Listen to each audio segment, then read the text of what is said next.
Hello दोस्तों, आप सबका इस फिजिक्स एजुकेशन हब में हार्दिक स्वागत है, अभिनंदन है। और आज हम तुम्हारे लिए विशेष क्लास लेके आए हैं विमा के बारे में। हमने पहला वीडियो देखा था जिसमें हमने भौतिक राशियों के बारे में बात की थी। भौतिक राशियां क्या होती है, कितने प्रकार की होती है, उनके बारे में हम उनकी नॉर्मल बेसिक जानकारी के बारे में हमने देखा था।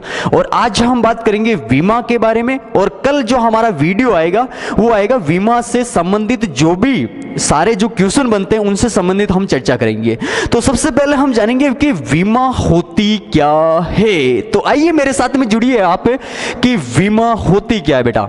तो देखो इधर देखिए, बीमा सबसे पहले जो व्युत्पन्न भौतिक राशियां होती है उनको मूल भौतिक राशियों के रूप में लिखने के लिए उन पे जो घात लगाई जाती है उसे कहा जाता है बीमा। तो हम जो इस बीमा की जो बेसिक जानकारी है उसके बारे में सबसे पहले देखते हैं। तो सबसे पहले मैं इसकी डेफिनेशन लिख रहा हूं कि बीमा अक्सर होती क्या है। मैंने क्या बोला कि जो व्युत्पन्न भौतिक राशियां है, व्युत्पन्न राशियां है और उन व्युत्पन्न राशियों को मूल राशियों के रूप में, मूल राशियों के रूप में, राशियों के रूप में, मूल राशियों के व्युत्पन्न राशियों को मूल राशियों के रूप में लिखने के लिए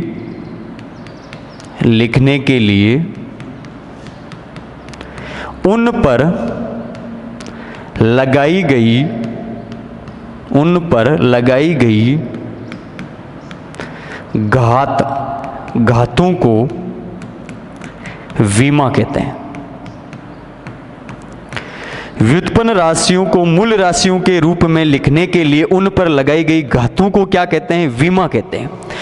अब देखिए, जैसे कि हम नॉर्मल देखते हैं सबसे पहले वेग, और यदि आपको वेग का फॉर्मूला आता है विस्थापन बटा समय, विस्थापन बटा समय। अब इस विस्थापन को हम किसके द्वारा मापन करते हैं? तो लंबाई के द्वारा, ये हो गया L। और समय को हम किसके द्वारा मापन करते हैं? समय को T के द्वारा। तो इस वेग की विमा क्या हो जाएगी? m0 L1 और T-1 इसकी क्या हो जाएगी? विमा हो जाएगी। m0 L1 और T-1। तो यहां पे देखो, मैंने यहां पे जो विमा को किसके द्वारा प्रदर्शित किया? MLT के द्वारा प्रदर्शित किया। और हमेशा ये बात ध्यान में रखना, विमा को बड़े कोष्टक के द्वारा और बड़े अक्षरों के द्वारा प्रदर्शित किया जाता है। यहां पे आपको 0, 1 और -1 दिखाई दे रही है, ये आपकी क्या है? बीमा है बेटा। क्या है? बीमा है। अब देखिए आगे देखते हैं हम इनके बारे में। अब ये तो हो गई बीमा की डेफिनेशन। इसके बाद हम बात करते हैं, इसके बाद इसके जो, जैसे कि मैंने अभी आपको बताया कि बीमा है वो उसको बड़े कोष्टक में लिखा जाता है। इसी प्रकार से जो इसकी बेसिक जानकारी है उसके बारे में देखते हैं। जैसे कि पाई है, कोण है, शुद्ध अनुपात है, शुद्ध अनुपात है, शुद्ध संख्या है, इनकी बीमा बेटा नहीं होती है। शुद्ध संख्या है, शुद्ध अनुपात है, इनकी बेटा बीमा नहीं होती है। अनुपात संख्या की बीमा नहीं होती है, ये बात आप ध्यान रखोगे, बीमा नहीं होती है। इसके बाद अगली बात, जैसे कि समान राशियां हैं और समान राशियों को जोड़ा और घटाया जा सकता है तो भी बीमा है परिवर्तित नहीं होगी। इसी के साथ में और इसकी बेसिक जानकारी देखिए। हमने क्या बोला? हमने इस प्रकार से बोला कि समान राशियों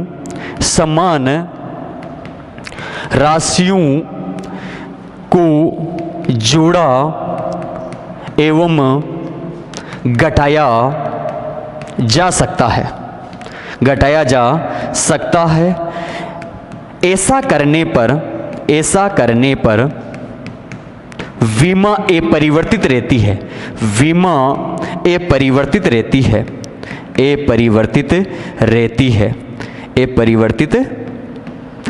है।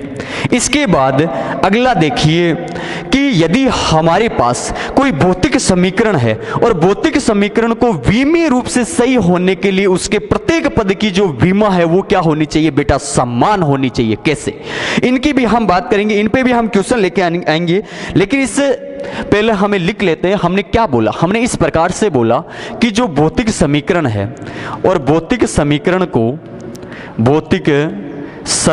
को विमीय रूप से सही होने के लिए उसके प्रत्येक पद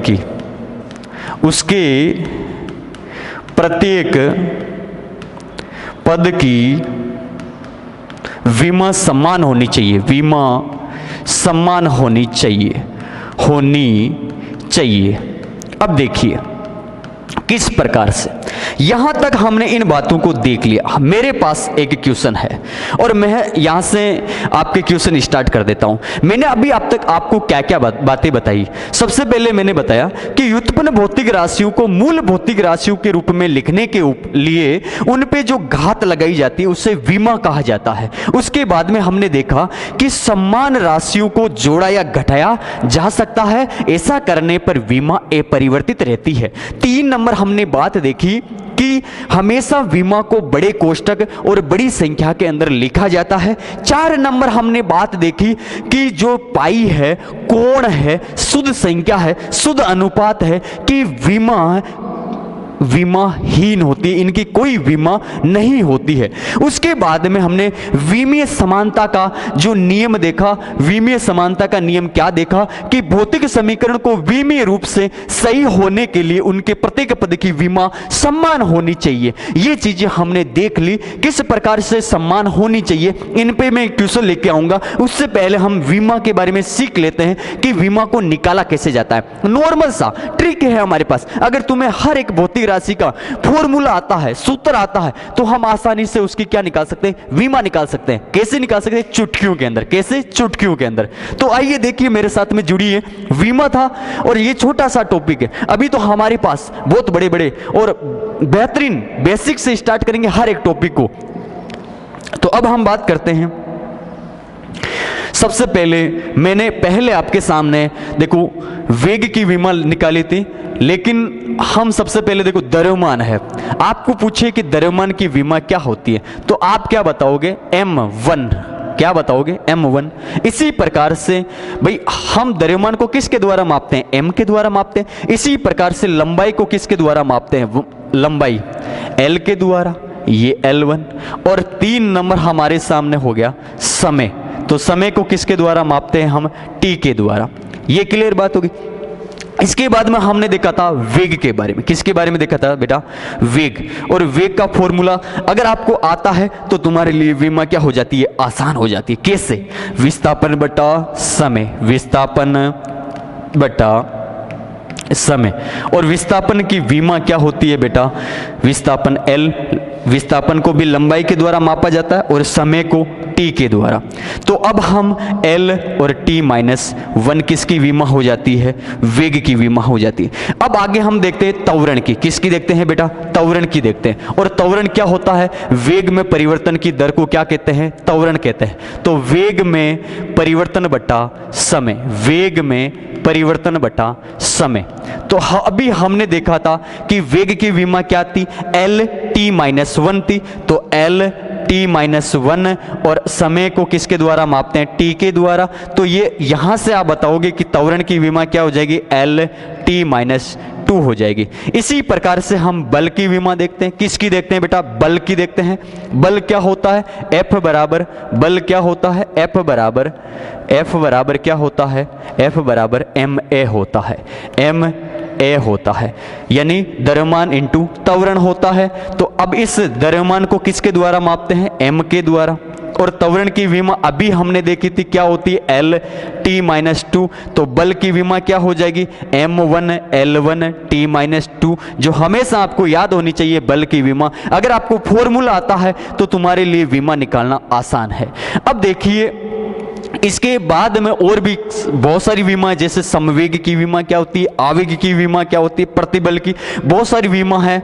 अब देखते हैं आगे अगली विमा, जैसे कि समवेग। समवेग P बराबर क्या होता है, mv होता है, mv होता है। m यहाँ पे क्या होता है बेटा, द्रव्यमान है m, और वेग की विमा क्या होती है, L1 और t-1, तो ये L1 t-1 इस प्रकार से हम निकाल सकते हैं।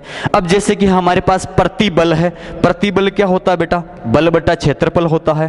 प्रतिबल क्या होता है, बल बटा क्षेत्रफल होता है। तो बल की हमारे पास क्या होनी चाहिए, विमा होनी चाहिए, जो हमने अभी निकाली थी m1 L1 t-2, और क्षेत्रफल की विमा क्या होती है, L2, तो ये L2 आपने लिख दिया। इसके बाद में ये विमा क्या हो जाएगी, m1। अब L2 को आप ऊपर लेके आ जाओगे तो ये किसकी हो जाएगी, माइनस की हो जाएगी, और ऊपर किसकी है, प्लस की है, तो -2 और ये 1 जाएगा तो किसकी हो जाएगी, -1 और t-2। इस प्रकार से ये किसकी विमा होगी, प्रतिबल की विमा होगी। ये हमने देख लिया विमा।